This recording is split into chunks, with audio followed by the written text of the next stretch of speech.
Hello. Okay, Bill's barely conscious after a hotel breakfast. We are currently in Derby. We've been here for Edgelit, which is a horror, fantasy, science fiction book festival convention thing, and the Bizarros turned up to introduce the weird to the masses. And we had a 9 hour coach journey here, and we have got a 9 hour coach journey facing us today. I don't know, it's kind of fun. If that makes me an old person, then I don't mind admitting that. I do not mind coach trips.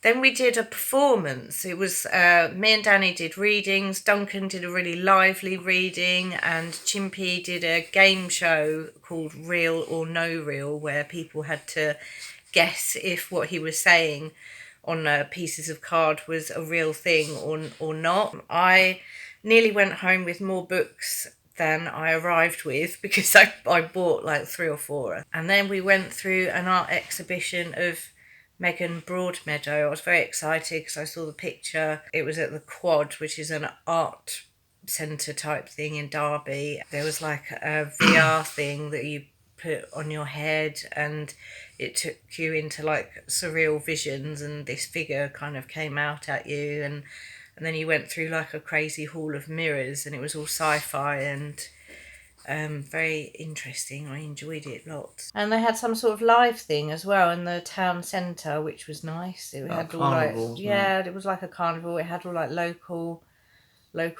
people doing things and young dancers. The first night that we arrived, Bill, Chimpy, Duncan and I went out for a meal and did an escape room. That was all sci-fi as well. It was like we were in a utopia, and we had to pass tests in order to get into the lovely thing. We were treated to a tour by Chimpy of all the weird things of Derby. Apparently there's the oldest brick building in Derby. Where? Just there on the corner. Alchemy there. It's the oldest brick building in Derby. Ooh.